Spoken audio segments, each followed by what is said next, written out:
Fresh explosions have been reported in southern Iran just hours after U.S. President Donald Trump የአሜሪካና ኢራን ነገር የቸገረ ለአሸማጋዮቹም ግራ የገባ ፖለቲካዊ መፍትሄው የራቀ ከዕለት ዕለት መተኳኩሱ እየበረታ ሄደን ወደ ጦር ግንባር የተመለሰን ወታደራዊ አውድን ፈጥሮ እየቀጠለ ነው በሚል የወደፊቱ እንዳይከፋ ስጋቶች ይቀመጣሉ። አሜሪካና ኢራን ለሁለተኛ ቀን እርምጃ መወሳሰዳቸው፣ ዋሽንግተን የጥቃት አድማሷን ማስፋቷም፣ ትራምፕ ተኩስ አቁም በቃል ማለታቸው ይህኑ ያስረግጣል። አሜሪካ ሁለተኛ ዙር የጥቃት ማዕበልን በኢራን ላይ አዳሯን ስታወር ቀጠናው ላይ ያለው ሀብቷ በመርከበኞቿ ሳይቀር በባህርና ኩዌት መደብደቡም አልቀረላትም። ኳታርም ዛሬ ተመታለች። አዲሱ ወታደራዊ እርምጃ መካከለኛው ምስራቅን ዳግም ወደ ሙሉ ጦርነት እንዳይመልሰው አስጊ ሆኗል። ረቡዕ ለሐሙስ የተደረገው አደገኛ የተኩስ ልውውጥ ቴህራንና ዋሽንግተን በሰኔ አጋማሽ ላይ ጦርነትን ያቆመ ስምምነት ላይ ከደረሱ በኋላ እጅጉን የከፋውና ወደ ሙሉ ጦርነት ገብተዋል ማለትም እድል የሚሰጥ ሆኖ ወታደራዊ ተንታኞች አስቀምጠውታል። Today's NATO summit in Turkey, President Trump was asked what these new attacks mean for the ceasefire talks with Iran. አሜሪካ በምስራቃዊ የኢራን ከተሞች በኢራን ሻህር፣ ባንደር አባስ፣ ኮነራግ፣ ቻብሃርና ቡሸር እንዲሁም በሰሜን ምስራቅ ኢራን በሚገኘው አቃለ ላይ ጥቃት ማድረሷ ሳያንስ ወደ ደቡባዊ ኢራን ፊቷን አዙራለች። ለዚህም ነው ነገሩ አደጋች የሆነ ነው የሚል ስጋቱ ያመዘነው።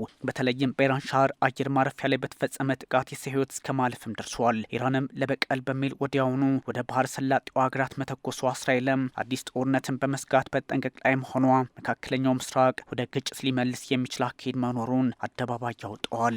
የፔንታጎኑ ማዕከላዊ እዝ ሴንትኮም አዳሩን ኢራን በሆርሙዝ ሰርጥ የንግድ መርከቦችና መርከበኞችን የማጥቃት አቅሟን ለማዳከም ሁለተኛውን ዙር ጥቃት በስኬት አጠናቅቄያለሁ ብሏል። እዙ የአየር መከላከያ ስርዓቶችን፣ የባህር ዳርቻ የደህንነት መከታተያዎችን፣ የሚሳይልና የድሮን መደበቂያዎችን፣ የባህር ኃይል ሀብትን ጨምሮ ከ90 በላይ የኢራን ወታደራዊ ኢላማዎችን መትቻለሁ ሲልም መግለጫ ወጥቷል። President Trump escalating his rhetoric as well, declaring the ceasefire over and describing Iranian የአሜሪካ ጥቃቶች ከተፈጸሙ ከጥቂት ሰዓታት በኋላ በባህሬን የአየር ጥቃትም ደርሷል። ተጠንቀቁ ድምፅ ሰጪ ደውሎችም ህዝቡን አንቅተዋል። የኩዌት የመከላከያ ሚኒስቴር የአየር መቃወሚያዎቹ ስራ እንደበዙበት ካስታወቀ በኋላ የሮኬትና የድሮን ጥቃቱም ወዲያውኑ ደርሶበታል።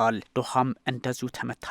የኢራን አብዮታዊ ዘብ ኃይል በኩዌት 2 የአሜሪካ ጦር ሰፈሮችንና በባህሬን 2 ኢላማዎችን መምታቱን ይፋ አድርገዋል። አሜሪካ ጥቃቷን ከቀጠለች በመካከለኛው ምስራቅ ያሉ የጦር ሰፈሮቿ ታይቶ በማይታወቅ አቅም እንደሚመቱም አስጠንቅቀዋል። አርጂሲ ነው ይህን ያለው። የኢራን ፓርላማ ብሔራዊ የደህንነት ኮሚቴ ቃል አቀባይ ኢብራሂም ራይዚ ዋሽንግተን የከፋ ጽፋት ጠብቅ ማለታቸውም ተሰምተዋል። አሜሪካ ማክሰኞ ለረቡዕ በኢራን ላይ ጥቃት ስታደርስ ቴህራንም በኩዌትና በባህሬን ላይ ምላሽ ስትሰጥ እያየለ የቀጠለው ፍጥጫ በሁለት ዙር የጥቃት ማዕበል ቀጥሏል። ነገንም በስጋት መጠበቅ አስገዳጅ ነው። ማዕከላዊ እዙ በመጀመሪያው ዕለት ከ4 ሰዓታት በላይ በዘመቻ ላይ ቆይቷል። በተለይም በባንደር አባስና ቡሻር ደቡባዊ ከተሞች ላይ የደረሰው ጥቃት 8 ወታደሮችን አይአርጂሲ አጥቷል። አሜሪካና ኢራን አንዱ በአንዱ ላይ ጣት ከመቀሳሰር ውጭ ለተኩስ አቁሙ መፍረስ ኃላፊነቱን አልወሰዱም። የስምምነቱ አንቀጽ 5 ችግር ውስጥ እንደገባም ይነገራል። ሁለተኛው ምሽት በቴህራንና በዋሽንግተን መካከል የተደረገውን ስምምነት የሚጥስ እንደሆነም ተነግሯል። ታይቶ የማይታወቅና ምናልባትም ወደ ሙሉ ጦርነት ሊገቡበት የሚችሉበት አሉታዊ አጋጣሚ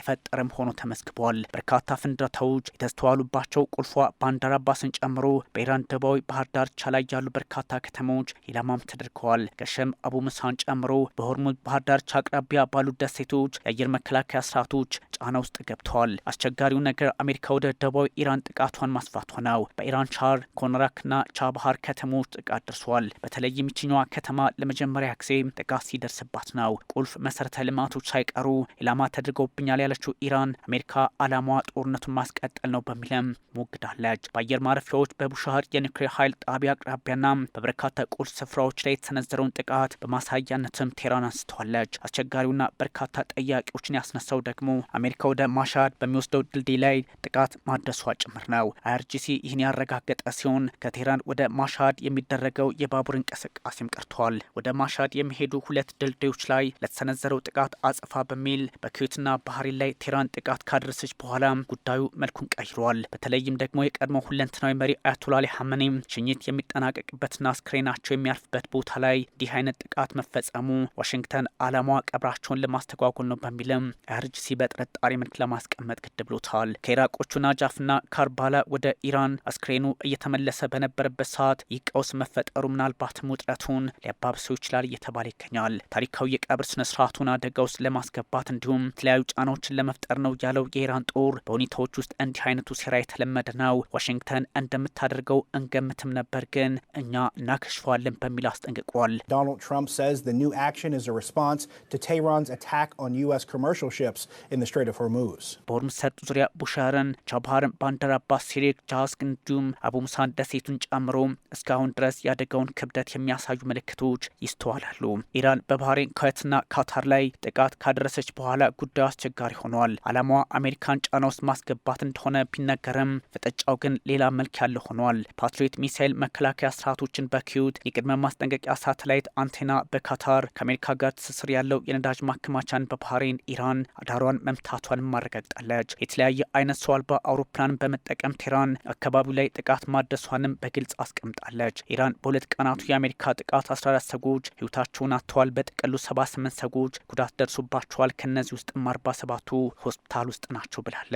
በሆርሙዝ ላይ አሜሪካና ኢራን ተናንቀዋል። ፕሬዚዳንት ዶናልድ ትራምፕ ኢራን ለመታረቅ ትፈልጋለች፣ ዛሬ ጠይቃኛለች በሚል ሀሳብ ሰጥተዋል። የአሜሪካ ጦር በሁለት ቀናቱ ጥቃት 170 ኢላማዎችን መጥተዋል። ፕሬዚዳንት ዶናልድ ትራምፕ እነሱ አንድ ሲያጠቁ እኛ 20 እጥፍ እንመታቸዋለን በሚል አስፈራርተዋል። የኢራን አብዮታዊ ዘብ ኃይል አሜሪካ ሆነም ጥቃት የምሰነዝር ከሆነ ምላሻችን ይከፋል በሚል አረጋገጠ። በርካቶች መነጋገሪያ ያደረጓቸው ጉዳዮች ናቸው።